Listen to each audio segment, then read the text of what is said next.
कौन से मंत्र का? जो यथार्थ मंत्र है, अटपट का नहीं, तो उसका उस मानसिक से भी 1000 गुना ज्यादा लाभ होता है।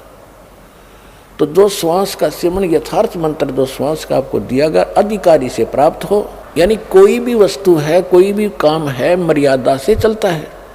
परमात्मा ने भी अपनी मर्यादा बना के छोड़ दी है कि छोटा सा बच्चा गर्भ में होता है, फिर वो बाहर आता है, समय पर बाहर आता है तो माँ के स्तन में दूध पहुँच जाता है पहले ही, क्योंकि उसके दांत नहीं होते। फिर समय युवा होता है इतने समय में, फिर इतने समय में फिर मरता है। ये मर्यादा भगवान ने बना रखी है।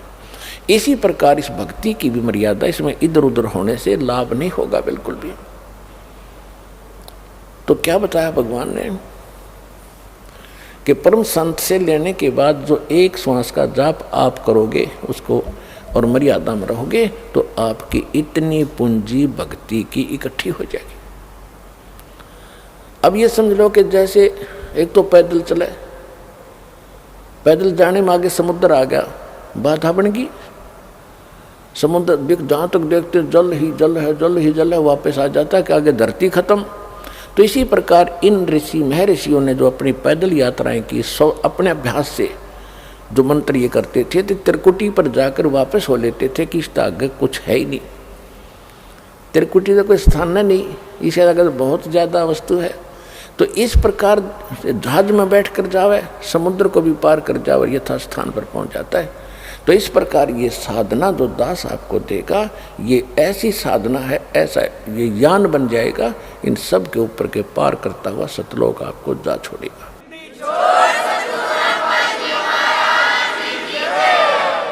और जो कुछ भी हम इस शरीर के अंदर सुन रहे हैं, ये तो एक पिंड है, और इस पिंड के अंदर एक ब्रह्मांड का ही, इसमें जो कुछ भी हो रहा है वही सुनाई देता, वही दिखाई देता।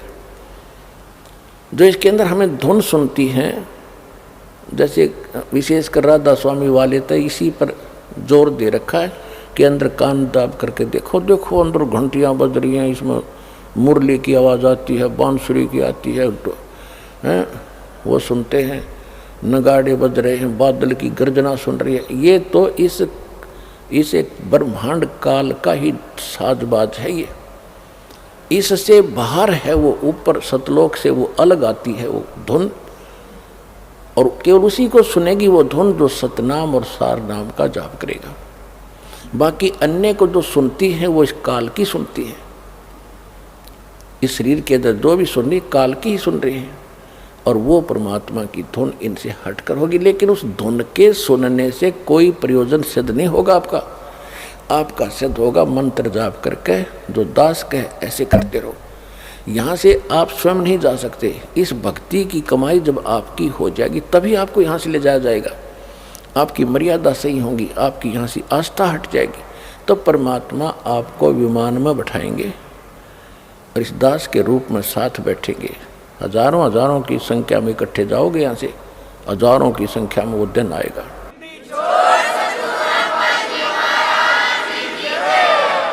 और ऐसे जाओगे जैसे कहीं घूमने फिरने जा रहे हैं, गुरु जी साथ हैं, सत्संग करने जा रहे होंगे, वहाँ सतलोक में जाकर पता लगा तुमने कि हम तो यहाँ आ गए भाई। नीचे ये कवर पड़ा रहेगा, ये कवर जो आज हमने कितना प्यारा लगता है। वैसे तो ये बहुमूल्य है, क्योंकि मनुष्य जीवन आसानी से नहीं मिलता, लेकिन मनुष्य जीवन प्राप्त करके भक्ति नहीं की तो क्या प्राप्त हुआ? ऐसा पशु का, ऐसा मनुष्य का। तो इस मनुष्य शरीर को तो ऐसा समझना, भक्ति करने के बाद इससे हमारा प्रयोजन पूरा हो गया। जैसे अंडे में बच्चा बनता है, और बच्चा बनने के बाद बच्चा उड़ जाता है, वो कवर पड़ा रहता है। तो मूल वस्तु जो बनानी थी वो बच्चा बनना था उस अंडे में, उस अंडे बिना बन नहीं सके था, अंडे के कवर बिना। तो ये तो एक अंडे का कवर है जो अपना है, इसके अंदर ओरिजिनल इस ताकत से, भक्ति से, जैसे पक्षी को, अंडे को मादा पक्षी ऊपर बैठकर उसको ऐसी हीट देती है, अपनी ताकत देती है, जिससे वो बच्चा बन जाता है। और बच्चा बनने के बाद वो फूट जाता है और वो उड़ जाता, कवर पड़ा रहेगा। तो ये दास समझो, माता समझो, और आप इस शरीर रूपी कवर में बच्चे समझो। इसमें ऐसी भक्ति, ऐसा ज्ञान, ऐसी शक्ति दे देकर आपकी भक्ति इतनी चार्ज हो जाएगी सूक्ष्म शरीर के अंदर, चलते समय ये ऊपर का कवर अंडे का पड़ा रहेगा और वो असली वस्तु सतलोक पहुंच जाएगी, जो इसका प्रयोजन था।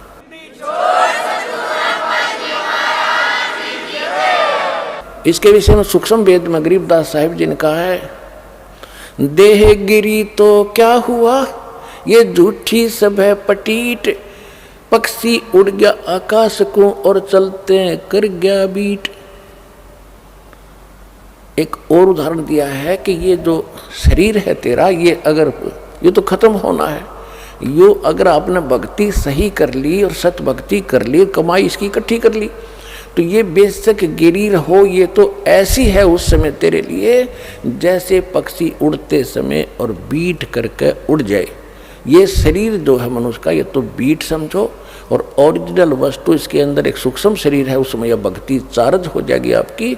उस भक्ति से चार्ज होने के बाद ये निकल कर चला जाएगा। आपको ऐसे समझो कि पक्षी बीट कर जाकर यो ऐसा शरीर रह जाएगा, इसकी कोई वैल्यू नहीं फिर। और जब तक ये आपके पास है, आपको उदाहरण दे दिया, अंडे बिना बच्चा नहीं बने, इस शरीर के बिना यो मोक्ष और इसमें चार्जिंग नहीं हो सकती। और जब हमारा काम पूरा हो गया तो ये शरीर छूटेगा, तो छोड़ना पड़ेगा। जब बच्चा अंडे में ना निकलेगा तो अंडे में मरी जाएगा, वो तो खत्म हो जाएगा। इससे निकलेंगे, फिर ऐसे नहीं निकलेंगे जैसे पहले तो इसको मार पीट कर निकालते यम के दूत। और इस भक्ति की ताकत से आप 1 सेकंड में बाहर पाओगे इससे, और परमात्मा के विमान में और सतलोक जा रहे होगे। तो ये इतनी ताकत देगा आपको ये सतनाम।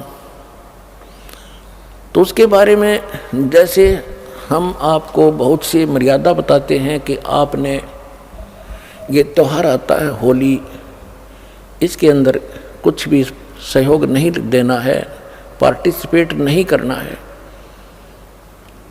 ना इस पर, क्योंकि हम ये देखो पुण्यात्माओं, इस ज्ञान से आपका मन हटेगा इन बकवादों से। एक भक्त बता रहा था कि हमने 10 वर्ष तक कोई त्यौहार मना कर नहीं देखा। हमारा एक परिवार है, चाचे ताऊओं का 10-12 घर हैं, 3-4 घर हैं, उनमें 10 मौत होगी, एक वर्ष में 2 हो जाती, कई मौत होगी।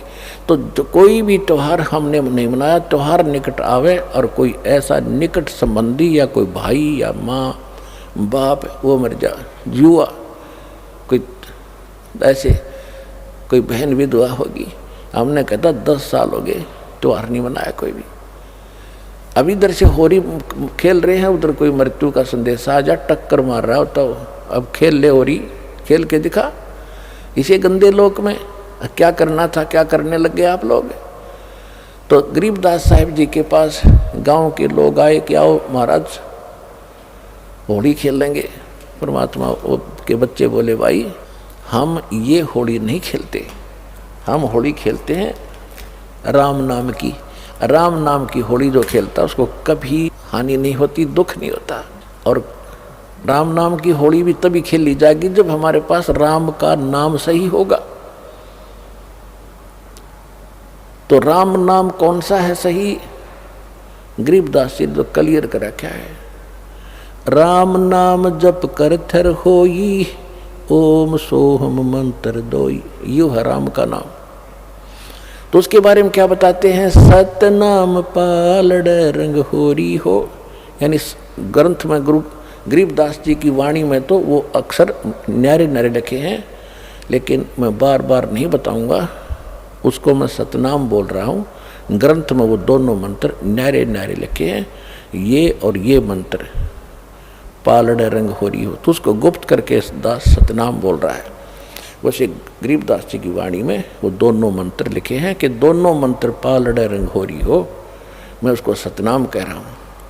तो क्या कहा कि सतनाम पालड़ रंग होरी हो, भाई 14 लोक चढ़ावे राम रंग होरी हो, 3 लोक पासेंग धर रंग होरी हो, तो ना तुले तुलाया राम रंग होरी हो। अब इस सतनाम की आप भक्ति करोगे तो आपके घर पर कोई आपत्ति नहीं आओगी, ना कोई अकाल मृत्यु होगी, ना कोई दुख होगा, ना कोई रोग सतावेगा। तो असली होली, असली खुशी तो हम राम नाम के रंग से ही खेल सकते। उनका कहने का भाव ये है। अब जैसे तखड़ी के अंदर, तराजू के अंदर बैलेंस बोलो अंग्रेजी में, इसके 2 पलड़े होते तराजू के,